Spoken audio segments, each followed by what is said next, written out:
So have you heard about these things called ACEs? I mean, I think I heard of them, something about adverse childhood experiences. Why you ask me that? Yeah, that is what ACEs stands for. And I was reading this research from the CDC. And like you said, adverse childhood experiences, you basically take these 10 questions and it's going to give you a score, 0 through 10. What was fascinating about this research was they said if you score a 5 or more, they be saying you're a risk to society. So what you're saying is both me and my sons are a risk to society? They build prisons in preparation for people with these untreated ACEs, don't they?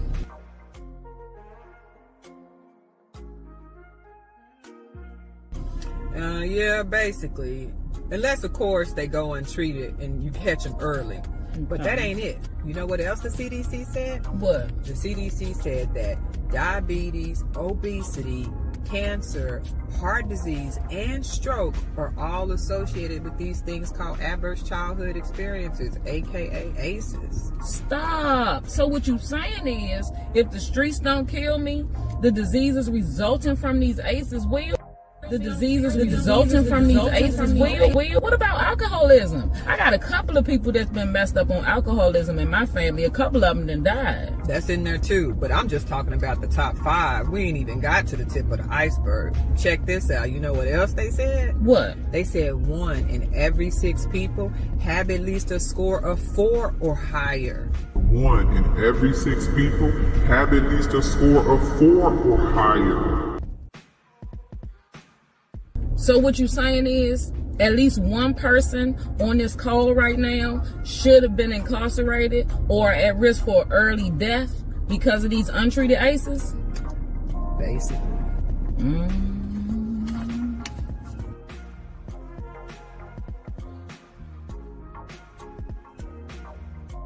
What would have life been like for you if you could have skipped childhood? If you could help people be better, healthier adults, would you? Truth is, the fact that every person on earth had to experience childhood is enough to care about the ACEs matter cause. ACEs are so common that 1 in every 6 people have been exposed. Average childhood experiences, aka ACEs, are like time capsules of a traumatic past and a looking glass into a blurry future. ACEs are one of the root causes to poor employee performance, mental illness, crime, disease, and even poor quality of life, just to name a few. According to the CDC, 8 out of the 10 leading causes of death in the US correlate with the exposure to 4 or more ACEs. If they can be predicted, they can be prevented. ACEs Matter is on a mission to stop generational cycles of ACEs, and you can help by starting a campaign or making a small tax-deductible donation. You can help 1 million families get the support that they need to treat and heal from childhood adversities that have affected their adulthoods. We want to hire, train, and deploy 250 community influencers by the end of 2025.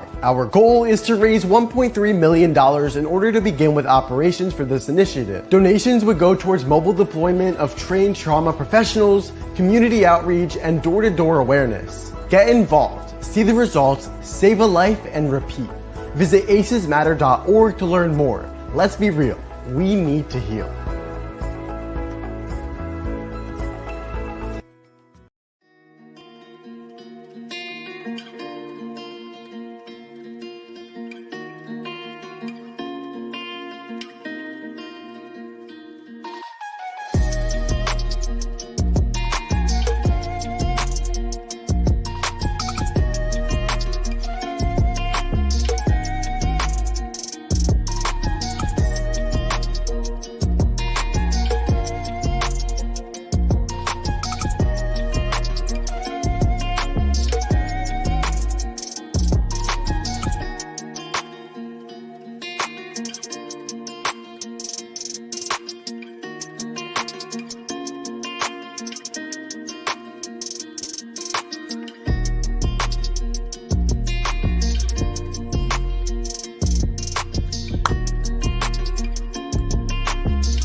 Hey, we in there. What's going on, mommy? Hi. So we're going to jump right into it because we don't want to waste any time. I know this is going to be a really good show. So my name is Shamara Moore. I'm a facilitator of learning in 9th grade English literature analysis. And I'm also a lived experience survivor. And I'm Shaquille Bullock, also known as K Moe. I sing and rap, sometimes both at the same time. I have a degree in psychology, magna cum laude. Ow. And I think that this conversation is definitely going to be good for a lot of folks, myself included.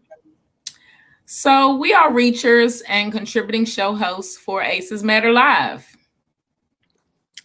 We are a mom and son team that on the last Sunday of each month this fall will be facilitating a 60-minute edifying conversation to promote healing and discuss how to prevent adverse childhood experiences, also known as ACEs. Movies, music, scripture, other people's posts, and very useful information that everyone could use in order to ensure the youth coming up behind us have a better chance at adulthood than we did. We want to break generational curses. As reachers, we take the mic and interview lived experience survivors and subject matter experts on topics related to childhood experiences and their correlation to adult well-being, both physically and emotionally.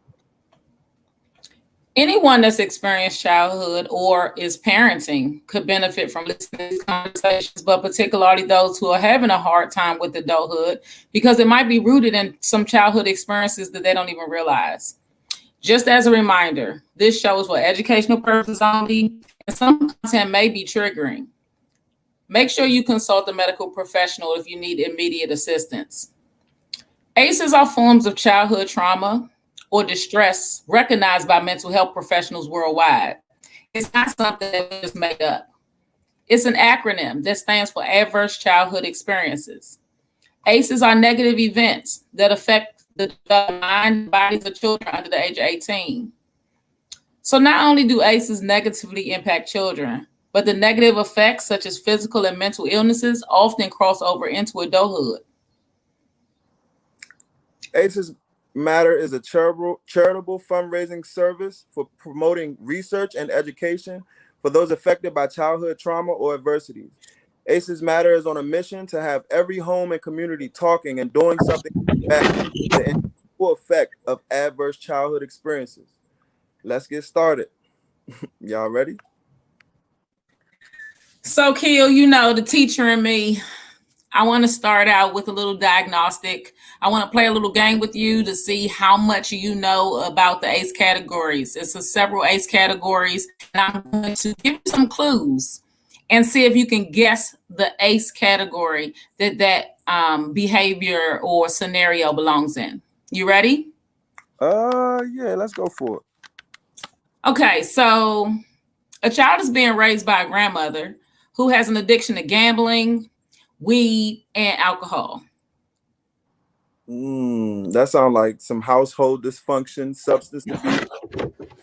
Substance abuse can be a huge problem when it comes to the well-being of a child. Okay, you got that one. What about, so children are left in the care of siblings that are too young or unable to really care for them. That sounds like physical neglect, somebody, a parent or some type of guiding figure not being there. And usually that can result in the child perceiving the world in his own ways and not understanding how to deal with certain traumas. And man, that happens all the time, and people don't even realize the effect that it can have on their children. Let me try one more. So the siblings are all home alone, and the older sibling convinces the younger siblings to play a game that involves touching private parts. That's definitely sexual abuse and physical neglect because they were left home alone to begin with. And a lot of the times we don't realize that sexual abuse, we don't realize how these things manifest in us as adults. Sexual abuse can lead to hypersexuality as an adult. It can lead to homosexuality. It can lead to a lot of different adverse effects. It can lead to you being on trial for racketeering. and child trafficking and child porn and losing your whole career and everything you work for too. Robert Sylvester Kelly. Okay. I agree. How about I ask you some questions? Ooh, well, hey, let me say, I don't know everything there is to know, and there's always room to grow. So let's try it. Okay, so say a child is told by a parent, "You're stupid and a loser, just like your sorry daddy." And I guess it's the mother that would be saying that usually. But what would you call that? I mean, it's psychological abuse. Oftentimes, we don't understand or realize that words have power to heal or kill. And when you are constantly hearing this negative negative messaging constantly like that, you often internalize it and mess it in your life. And so oftentimes when kids hear things like that constantly, that's what they believe and they follow that trail. And it's really unfortunate. Yeah, my personal experience, I probably say I took on a lot of that, and it promoted a lot of anxiety, you know, and how I thought and how I saw myself, how I viewed myself. I started to feel like other people were viewing me that way, you know. I'm gonna get more into that when we get into your interview, because I definitely want to interview you because there's so much, like, you are such a multifaceted person, and that's like one of the reasons that I thought it would be cool to interview you first. Give me another one. Let's go with the child tells the parent that they feel sad, and the parent responds like, like, so what? You know, get over it. What would you call that? I mean, of course, it's neglectful. A child is in need of attention. They want to talk. I would say emotional neglect. It's not as much physical, but it's more emotional neglect because that child is not having someone to talk to. And oftentimes when they don't have somebody to talk to, when they're feeling bad, they go to the wrong people. They might go to people who know as little or less than they do. Substance abuse, gangs, so many different doors are open when you don't have someone that you can express those feelings to. And I agree, and I feel like children are looking to their parents for that emotion, you know, emotional nurturing, and like you said, they can turn to gangs and different things like that, and usually, you know, that's where they learn more negative ways to or learn negative ways to cope with these things, as opposed to being able to learn from the parent who was supposed to teach them more positive ways to cope with these things. Agreed. You got any more for me, son? What about whippings? Ooh, that's a hot topic in our community. So I definitely, at this age, after raising two children, I don't believe that whippings are necessary. And I definitely think that whippings that include anger are actually detrimental. There are kids, believe it or not, who are raised without getting hit by their parents. Mm. How can you teach a child not to be violent by being violent? I just think it's weird. It does sound kind of counterproductive. I mean, I got a lot of whoopings, but I was always like, and I at this point in life, at 27 years old, I definitely think that they served a great purpose. But I remember distinctly, I would get spoken to before and after the whippings. Like, I would know exactly what it was that I was doing. I wasn't getting that you were trying to make me afraid of you. You often told me that this will hurt me more than it's going to hurt you, and I used to be like, what? But I see now that you didn't necessarily want to teach me the lesson, but I definitely needed to learn it. And we're about to get more into that. Up next, we're going to get into a more in-depth interview with you as a lived experience survivor, as a expert, as a psychologist with a bachelor's degree in psychology, and just find out some more about you after this break, after this split. Little surprise for you, baby. Pay attention.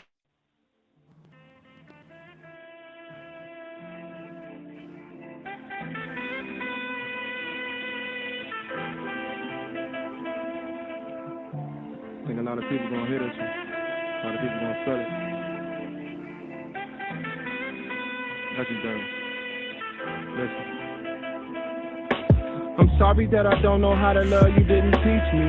Adolescent lessons I learned, scratching and reaching for your helping hand. Need your father's love to be a healthy man. Not so sure what part of that is hard to understand. How you send me up the road without gassing up the van. Do you love me with conditions like you didn't cause the issues that I face within myself? Not so good for mental health to deal with life alone. Searching for a place to call a happy home. Wasn't there when I was born, still ain't here now. But yet it still keeps saying, pick myself up off the ground. Make it make sense. Instead you made me numb to all my senses. Did the same to all my siblings. And your circle never mentioned how you ain't shit. Funny how they lane switch with symptoms of depression. I'm expressing, got my brain glitch. Can't sit still for a second. Love is like a lethal weapon, so I meet it with aggression. Never trusted who expressed it not to leave me. Why they won't believe me? I done seen some people say they love me, do me greasy. Part that hurt the most is how they did it so easy.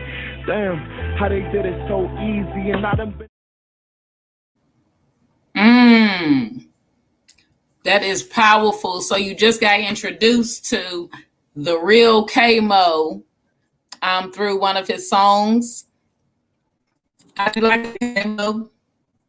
I couldn't really hear the song. What song was it?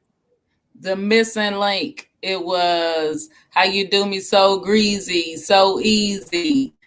I got It was one of the newer ones. So along with your bachelor's degree in psychology, I'm also super proud of you going into the music industry and learning to use your voice to help others and expand the kingdom of God.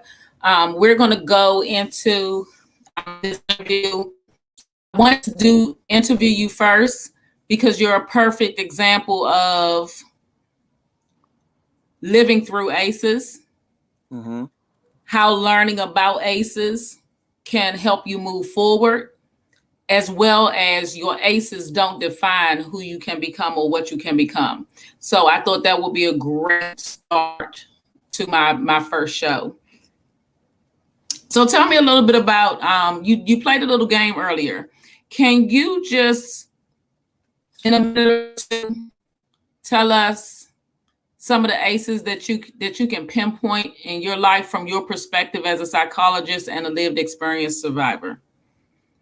So I noticed my ACEs before I knew they were ACEs. I was picking up on these things like something's wrong here. But like some of the things that I experienced were physical neglect, you know, like missing a father figure, sexual abuse, household dysfunction.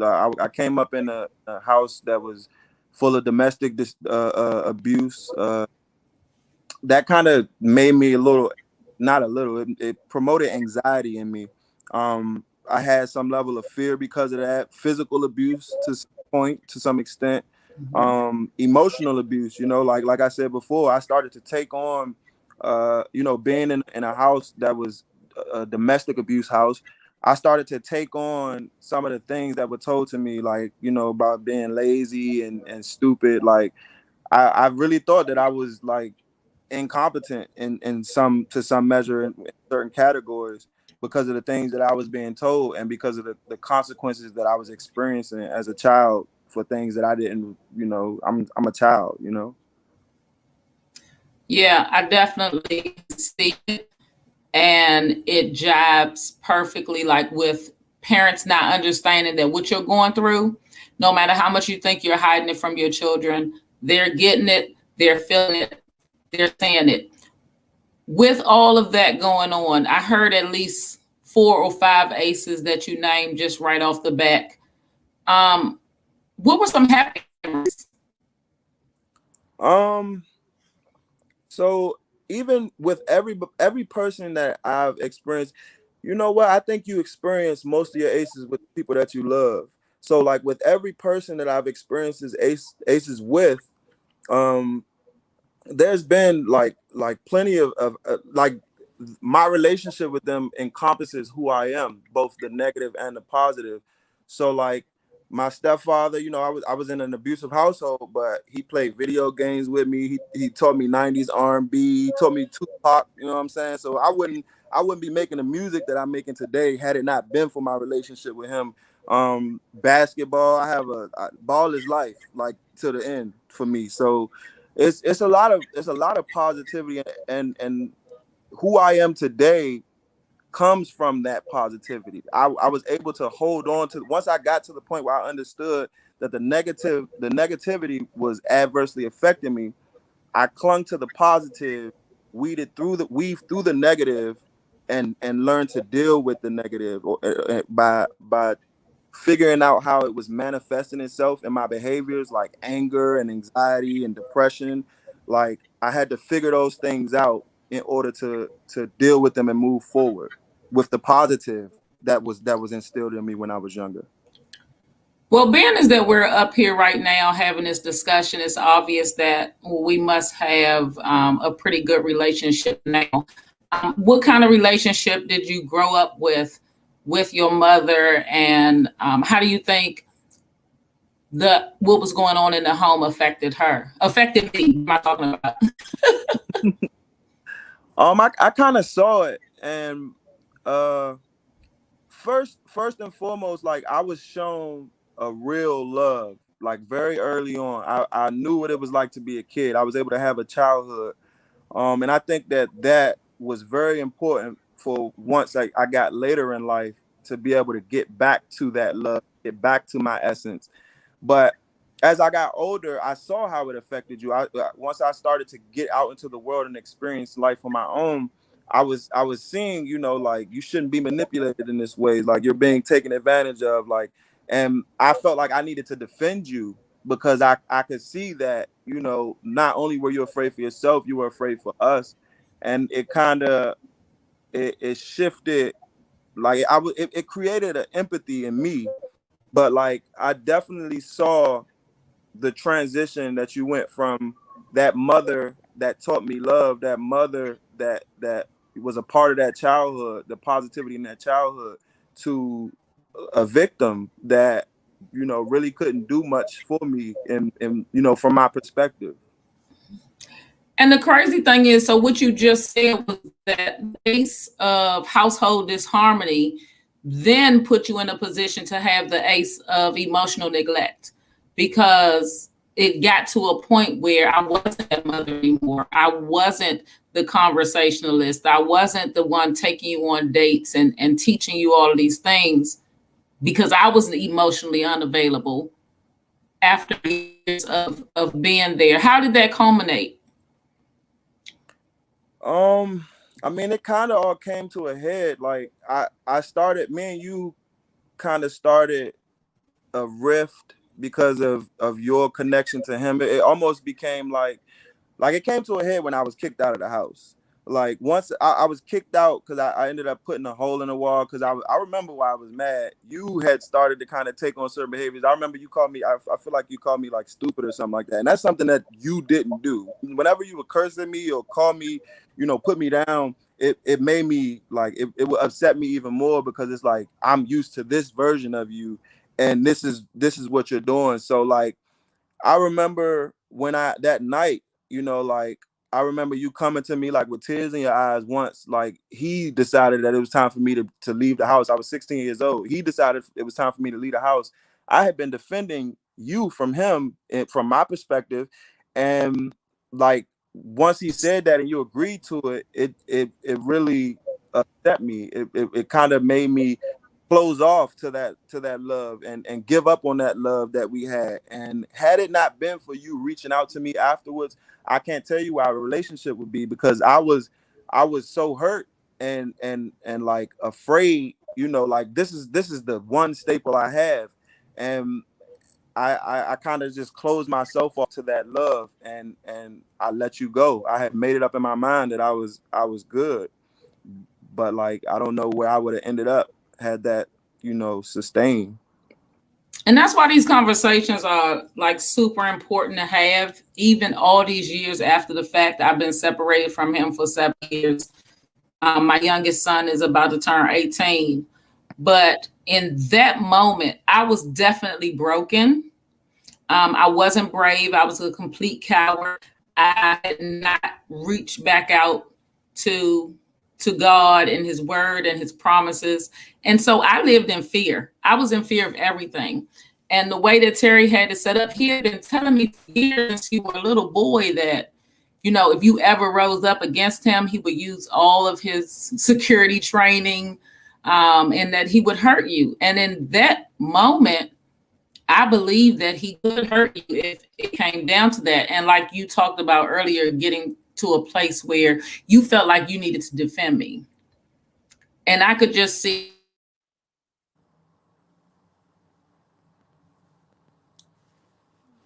So it's breaking up right now, and when she comes back in, I'm anxious to hear what she has to say. But like, it's really crazy to hear, you know, her perspective, because coming from my perspective, I'm In that moment.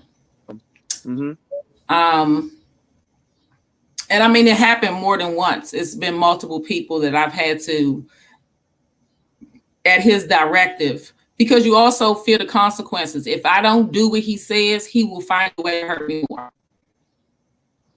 It's going to come back on, oh, okay, he stayed. Okay, so now next time I'm coming in the house and this 13, 14-year-old boy is getting a whooping and it's nothing I can do about it. So it was really like, to protect you. I knew that it would hurt you, send you away, but to protect you, I felt like that's what I had to do, because you had gotten to the age where you were not going to keep tolerating what you had been seeing like all your life. Yeah, I mean, it's things that other people don't really know about, like what was going on internally. At one point, it had made me so mad, like what was going on. And it was once I came of age to become a man, you know, like it made me so mad that I was like contemplating like hurting somebody. And it was just like, it was like I was put in a position where I felt like I needed to do something to protect you, as well as, you know, my younger brother. And when I think about aces, you know what I'm saying? Like that, those experiences as a child pushed me almost to harming people too. And in a lot of cases, I grew up angry, you know, like not knowing how to deal with my anger. And if anything made me mad, I just responded. So like once I got older as an adult, you know, you get bigger, you get access to more things. So it's just like, it kind of exacerbates the issues. So we heard one of your songs earlier, just Mm-hmm. with the portion that you talked about. I believe in the 15-15 rule of the first 15 years completely shape what you do, the decisions you make, the choices you make, and the experiences you have the next 15 years.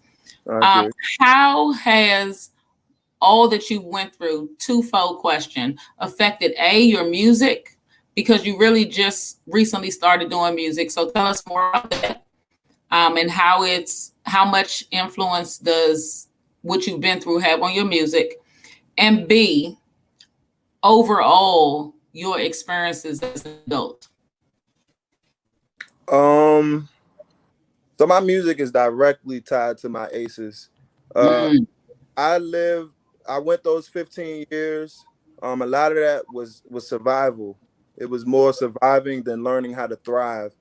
And once I became a man, or the world told me I was a man, once I was 18 years old, I didn't have the tools to make it in the world, because I'm leading with anger.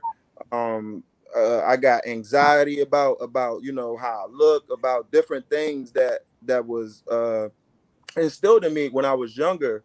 And so like my music, I just started to delve into, because like my whole life, the reason I became a psychology major to begin with was because I was dealing with physical neglect, emotional neglect, like just different aces. And I just always questioned why is this happening to me? Why is this person like this? Why am I like this? So eventually I started to like put it together. Like there are mitigating factors. and why we behave the way we do. And once I got to the point where I started to have some understanding to how my behaviors at the time were connected to how I was behaving, the anger that I had, and things like that. Once I got that understanding, I just felt it in me to communicate that to other people. I wanted other people, because I know that when you come up in poverty, you ripe for aces. Aces go crazy in the hood, like, and we don't understand that the things that we use to cope, the things that lead to anger, depression, and sorrow, like, they're not right, but we're taught these things growing up, and we have to go back through everything that's happened to us in order to be more healthy, productive adults, be the adults that we want to be, successful. In order to be successful, you want to go in a business meeting, you can't be in a meeting with somebody and they say something you don't like and you just fly off the handle and you know, start talking to them crazy. That's something that we learned in the hood, though. Like, if somebody says something that you don't like, you check them on it. Like, but there are ways to do things. Mm-hmm. And the second part of your question, what was the second part? The second part was how have those aces influenced the man that you became, the experiences that you had getting to this point?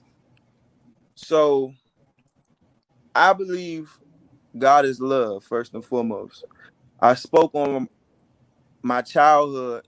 I saw love in between all of the aces that was going on. I saw real love at times. And I was able to understand that was right, and then look back at the aces and see what was wrong, and also have empathy for people, because I realized that they came from the same place I came from.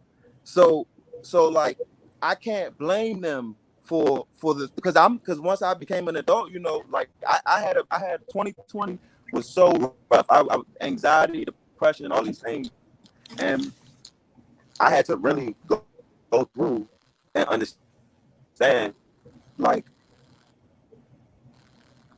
I had to weed out the wrong and try to cling to the right. And because I had that experience early on, once I realized that something was wrong with my behavior, I started to lead towards that love.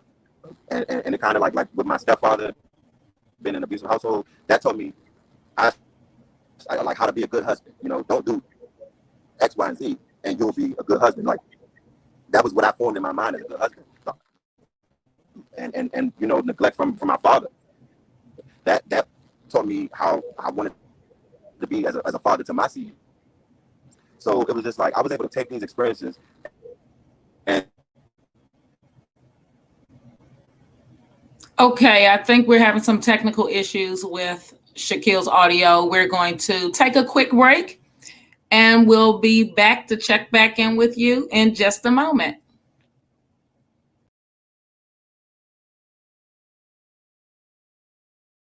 Mentally abusing them, physically abusing them, sexually abusing them, adverse childhood experiences, mentally abusing them, physically abusing them, sexually abusing them.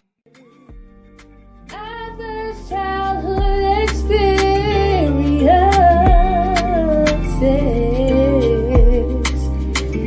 We got the unpredictable stresses that children go through, like losing mommy or daddy, or watching them go to jail, forced to grow up because they've been touched down there. They even see parents depressed with no time to spare. This is why the kids are lonely, traumatized. That's why ACEs matter.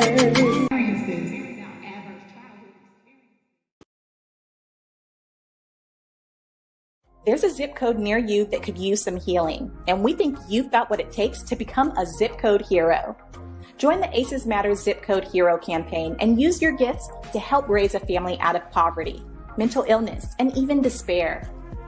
ACEs Matter wants to end multi-generational cycles of childhood trauma, and we need people like you who are willing to take one for the team. What's in it for you? Glad you asked. First of all, you'd help create a healthier humanity, and who wouldn't want their name associated with that? Secondary benefits include the joy of helping a family that wouldn't otherwise have access to you. And we can't forget to mention that we would have cross promotions for your product or service, brand endorsement, viral customer testimonies, and special acknowledgments on all the ACEs Matter social platforms. Yesterday, a family could have used your gifts. Today, we can make the call. Let's be real. We need to heal. Apply today to become a zip code hero, and let's heal humanity together, one zip code at a time. Visit us at acesmatter.org to learn more.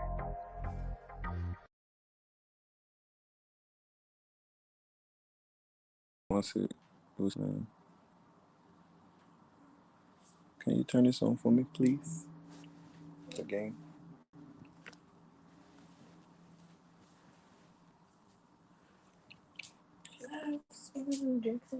Yeah, of course. Looks like we back, baby. Hopefully your audio's back on. And all good. I'm telling you, internet technology is very disrespectful. I've been throwing all these questions at you, and I really appreciate how open you've been, and how vulnerable you've been. Oh goodness, this is hard because this is live. But do you have any questions that you want to ask, maybe that you haven't asked before or that we haven't talked about before? I know that we talk a lot, but there's also a lot that's happened as well. So you have any questions for me?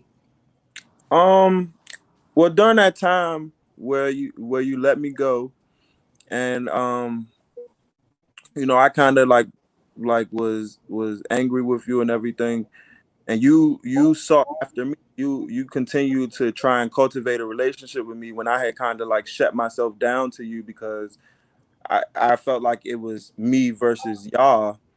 And like, what was your mind state during that time where you were, reaching out to me, where you were trying to let me know that you loved me?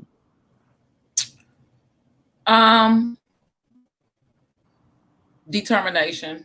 It was strictly determination. I mean, a little backstory.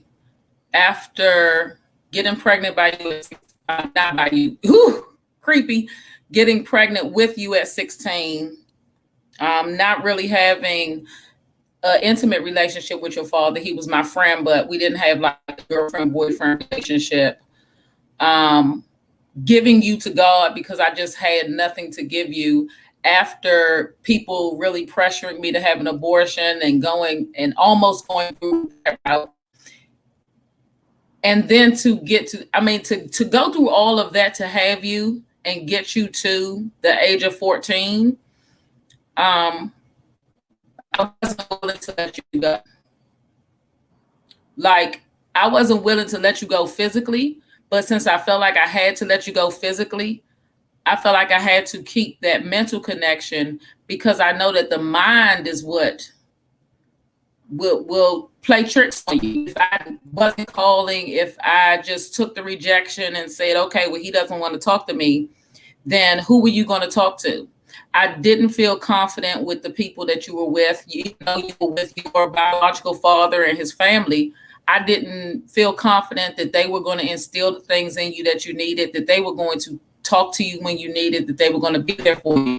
So I wanted to keep that always extended, because I loved you. You were my best friend. And so it was tough on me as well. I felt abandoned. Like, you were my only friend. You were the only person that knew everything that was going on, and you were the only person that at that time that I talked to, because I was not telling anyone what was really everything that was going on, because I knew that people loved and cared about me. And once you start talking about it to people, you don't have any control over the outcomes. Yeah. So my mind state was love you as much as I could without you physically being there, because I didn't feel like you were going to get what I was going to give you from anybody else. Hmm.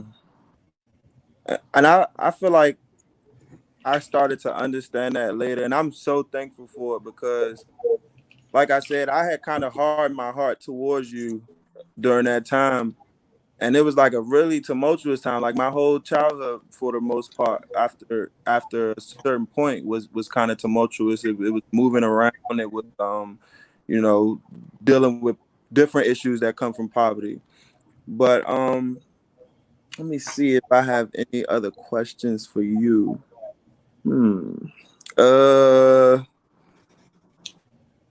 at what point did you feel like we were locked back in, and that all the experiences could quite possibly be positive? Or well, yeah. At what point did you feel like we were back where we needed to be, and the experiences could be used as a positive? I'm not positive of that specific moment. I know that I lost the fear of him being able to harm you after you came back from boot camp. After you had endured and gotten through boot camp and was in the military, I was like, well, I feel like he can hold his own. So that's around, but even before then, after, the times that you would come, I was always aware because he would always say things like, I treated you like you my husband and things like that. But that's when I became less fearful of what he might do to you, because I felt like, okay, this young man can defend himself. So if it ever does come to something, and honestly, like, you were the catalyst for the second time that you saved my life, when you made me say to him, like, I don't want you here. Because everybody knew that I didn't want him there except him. He didn't even want to try to act like he was oblivious to the fact that I didn't want him there. So when you made me stand in front of him and say that, like, that's monumental for me. That was a step that I had never taken. And to this day, it's lots of things that I've never said to him. And see, that's amazing, because like I had no clue. I just was doing what I felt needed to be done during that time.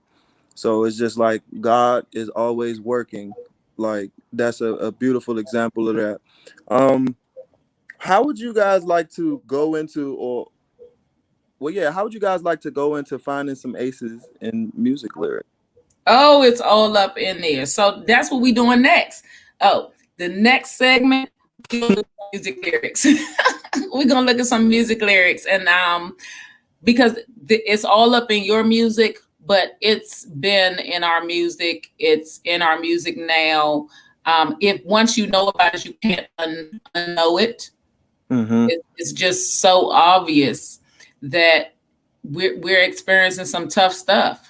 And what people have to realize is the connection between what they experienced 20 years ago and the decisions and choices and ailments and issues that they have now. Man.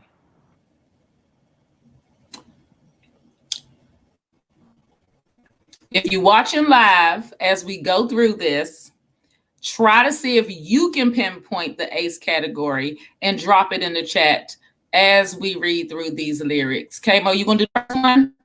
Sure. You wasn't even born. All right.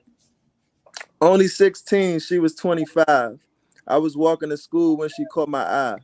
Surely looking good, she was so fine. She had that funky walk. Her smile made me want to hear her talk. She said she would do anything just so she could hear me scream. 16, Lord 25. Mercy. Just singing it. Everybody was just singing along. Okay, what are you saying, baby? Oh my goodness. 16, she was 25. That sounds like some sexual abuse right there. A 25-year-old is so much more advanced in so many different ways than a 16-year-old. The funny thing is, I didn't even realize it, but I had just turned 17 and your stepdad had turned 24. So that is a very close. And I had just had a baby. So you were like 2 months old when we met.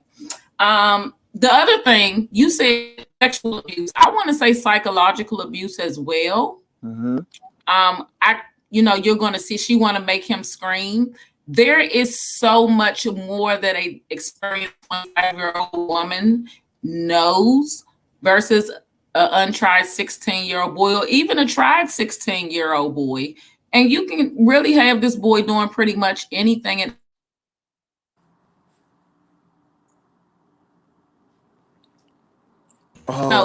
get her pregnant, marry her, went in jail and have another baby in jail, and she get out and they together, and he looking at her like, yeah, I regret this. But now he's married to her with 3 kids, and she's like 20 years older than he is. Like, ew, girl.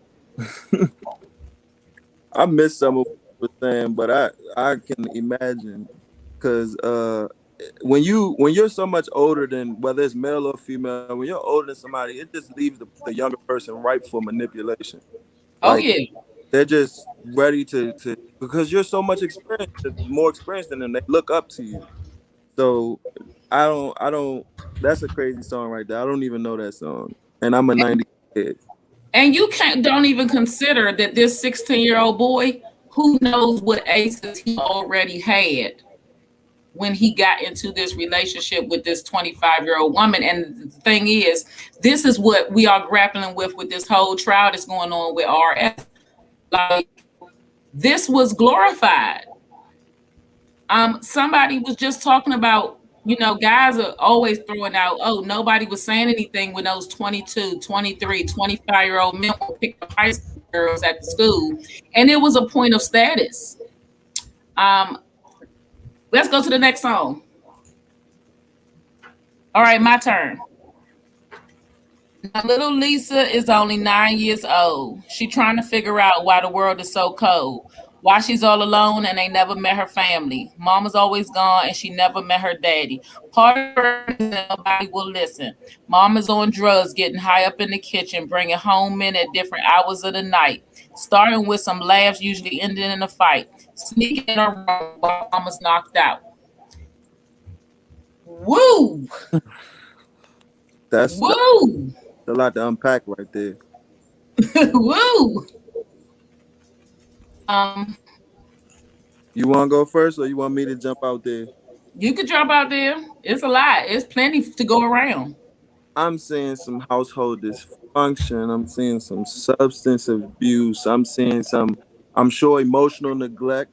I'm seeing well, I'm gonna just stop right there. Did you say sexual abuse? You said, did I say, huh? Sexual abuse? Nope, I didn't. Because the same dude that's fighting her mama is sneaking in her room while her mama's knocked out. She's only 9, right? Trying to figure out why the world is so cold. A 9-year-old should not be trying to figure out nothing. A 9-year-old should be being taught and led and guided. Yes. So there's that. And it's just once like your father completely abandons you, that started me off wrong. When my father left my mother when he found out she was pregnant, that messed me up right there. So I know who your father is. Come on, man. And I think that we gotta now that we're diving into these things, right? Your father leaving you led you to be in a relationship where you were in a position to be manipulated. That relationship where you were in a position to be manipulated turned into an abusive relationship. That trickled down to me, in which I dealt with anger and anxiety and depression, like different things, because I'm now trying to figure out why the world is so cold at 9 years old. This is quite literally, like, I was in like the 5th grade when I started wondering this, like, what's going on here? But it's just, and that's why it's important that we tackle the aces, that we learn what our aces are, learn how to deal with them in healthy ways, because if we don't, then we put ourselves in a position to put our offspring in the same bucket, in the same barrel, crabs in a barrel. You just spoke to the generational curse of aces. That's exactly how it works. Last song, we got one more. Baby, did you notice that it went from 90 to 2007? And now this looks like some current stuff because it's got a curse word in it. You read this one. I don't want to read this one. Clothes falling off my ass, lost my weight. Dog, no jacket in the winter, had the shakes. Dog then said, F it, cause something gonna have to shake. It sound like poverty. It sound like let me see what aces though specifically. That's physical neglect. Not having the clothes. And not having no jacket in the winter is physical neglect. You're cold. You don't have your basic needs met. Was there some emotional neglect in there? Or let's see it again. Clothes falling off, lost weight. I mean, I'm going to say emotional neglect because he does not have guidance. Clothes is falling off him. He lost weight. Nobody knows why he's losing weight. Is it because he's not eating? Is it because he's sick? No jacket in the winter, had the shakes.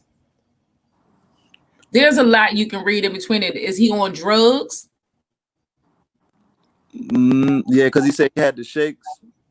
Because something gonna have to shake, dog.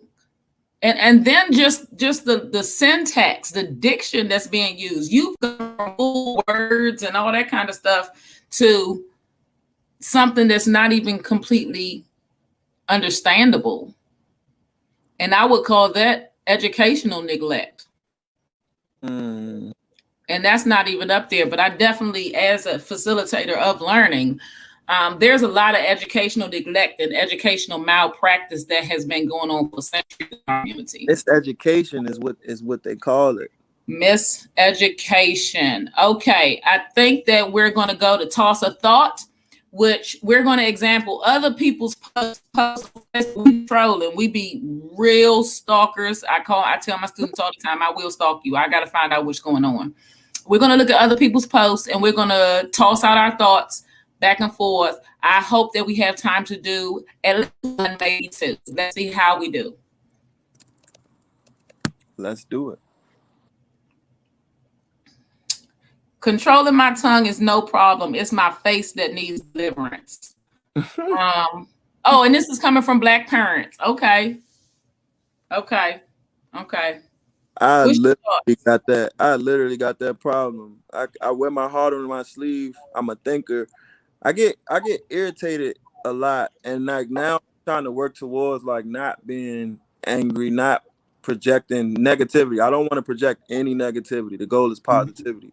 So it's like controlling my tongue is easy, but sometimes my facial expression is like what? Like so but it's good to identify, because we don't want to project negativity. We just want to we should want to project positivity, and because it bounces off people, it reverberates.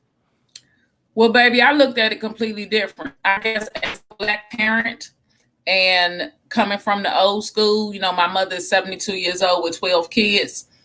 This is from a Black parents group. And it reminds me of when you sitting in church and you acting a fool. And the parent will look over at you and say, I will whoop your from here to next week if you embarrass me up. And you said, don't say a word, just look. All in the face. It's that fear. The fear of a physical punishment. I mean, I can imagine masters had the same power. Yeah. To communicate fear based on prior punishments. So I just looked at that completely differently because I have the fix your face problem too. That's why I wear them sunglasses. I'm happy with the mask. The mask and sunglasses, you can't see nothing. You don't know nothing. No, for real. We have any more?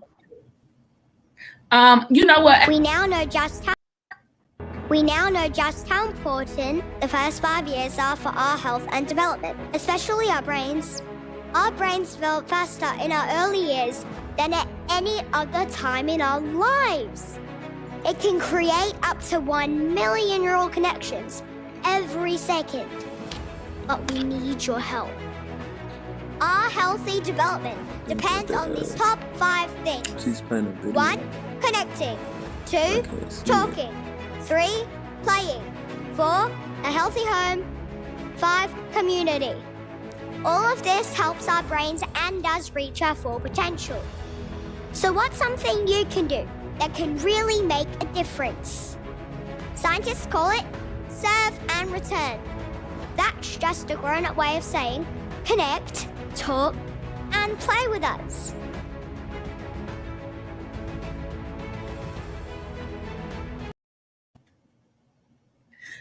I love how she pointed out that from 0 to 5 are the most important years, because we think that those are the least important years.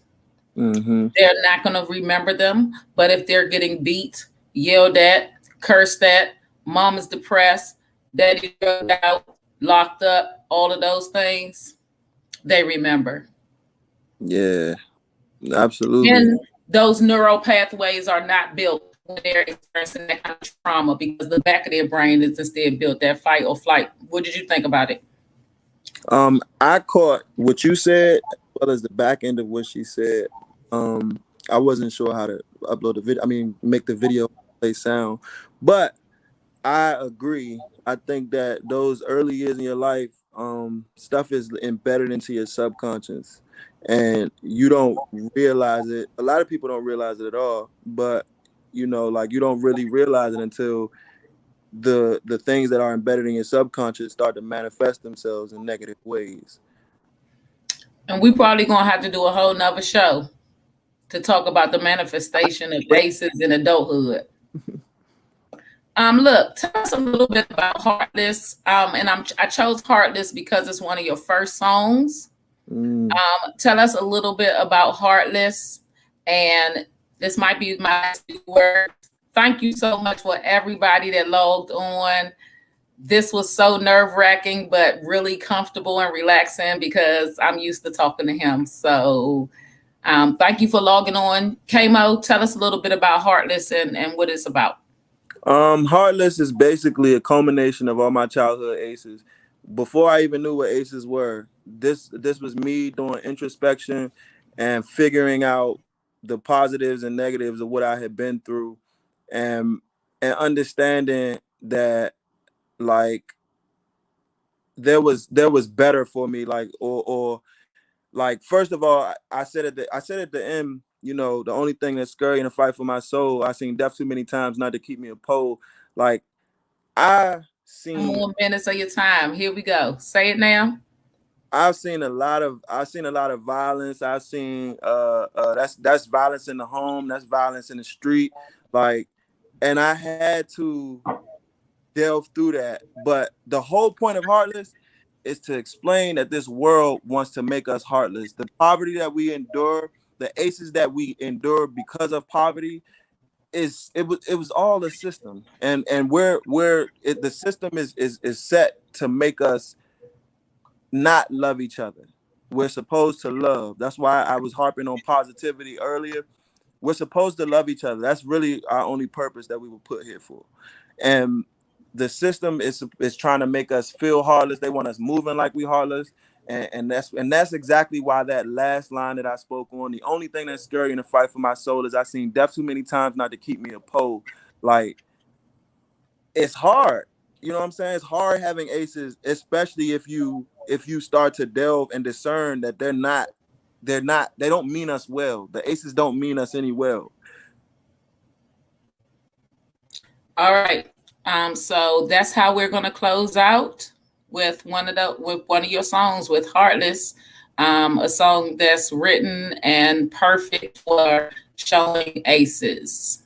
Thank you so much for tuning in tonight. Absolutely. Follow K Moe on Instagram at the real K Moe 729. My real name Shaquille, y'all. You know what I'm saying? That's the other me.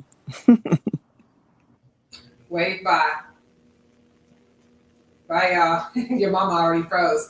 Thank y'all for tuning in. K Moe, I enjoyed you on the show tonight with this Ghost back in the background. We're about to play Heartless. Thank y'all for tuning in. Drop some comments if you love the song. Go and support your boy K Moe Heartless. He is going to rock the charts. You want to be the first one to get on this. K Moe Heartless. We out. Ace is not alive. It's on YouTube, guys. Go check it out. All a nigga ever seen was trauma. Satan been on my ass since I came out my mama. Through it all, I kept a smile. You gonna be good, young soldier, even if it take a while. Regardless of it all, keep striving. Always keep striving. Yeah. I woke up with a chip on my shoulder. 16, but I wish that I was older. Hating life, man, I wish it would be over. And I know that soon it will be. No, they gon' kill me. Got kicked out, so I'm looking for a home. Family here, but I still feel alone. Tryna live in a place I don't belong. But I sure ain't going back to the place where I was. I want some shoes, so I choose to sell me some drugs. Know I got loved ones, but they don't really know how to love. Say they care for me, that they care for me. Always said that they be there for me, they be there for me. I know my mama scared for me, she be scared for me. Know we beefing cause I feel like my mama wasn't here for me. Devil is a lie, Mom Dukes to give her life for me 100 times. Abusive household, got me thinking about homicide. Roller coaster tipping over, smoking loud, the silent sober, not a folder. I'm a soldier on the edge, I'm getting closer. Grab a coat, it's getting colder. Safe to say that I don't know what done come over me.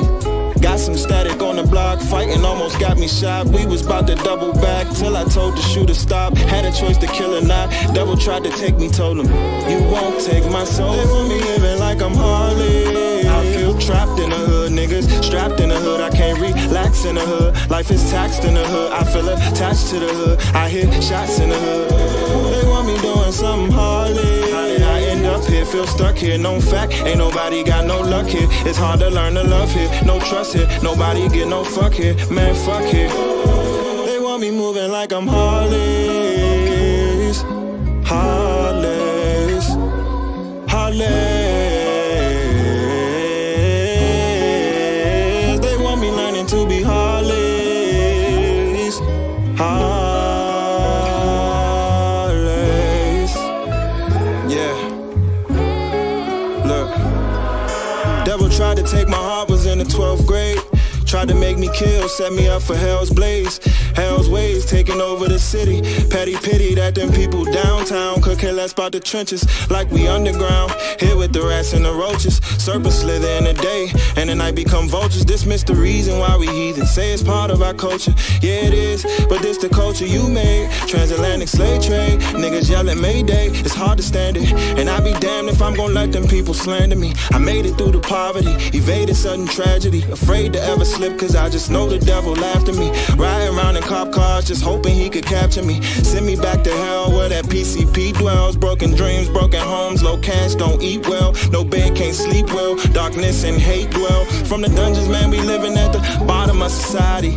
Hate me when I'm down, try kill me when I rise. You see pain in my eyes, but I won't let you see me cry. Mama say she love her baby, I won't let her see me die. Is what it is, ain't no option, I won't let my mama bury me. That ain't my only problem, ain't the only thing that worry me. The only thing that's scary in a fight for my soul. I seen death too many times, not to keep. They want me living like I'm Harley. I feel trapped in the hood, niggas strapped in the hood. I can't relax in the hood. Life is taxed in the hood. I feel attached to the hood. I hear shots in the hood. Why you crying? They want me doing something Harley. How did I end up here? Feel stuck here, no fact. Ain't nobody got no luck here. It's hard to learn to love here. No trust here. Nobody get no fuck here. Man, fuck here.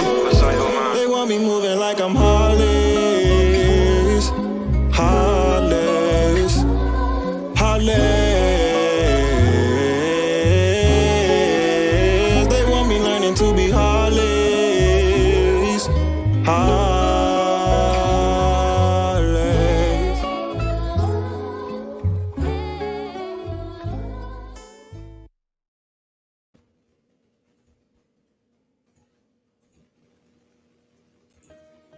If you have a birthday coming up, or maybe you'd just like to do something for the greater good, please consider starting a personal fundraiser on Facebook and selecting Aces Matter as your cause. Need a reason? Well, we have 3 just for you.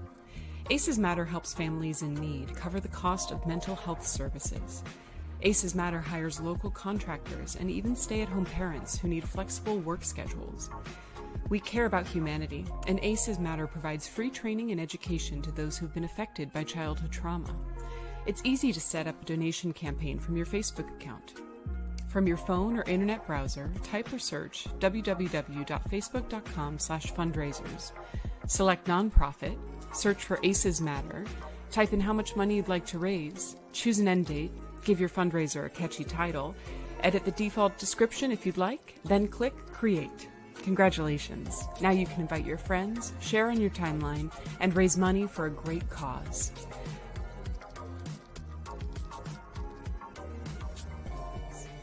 For every ACE story told, an ACE can be prevented. 2 heartbeats from our house to yours. ACEs Matter is a 501c3 nonprofit organization. EIN 85-124.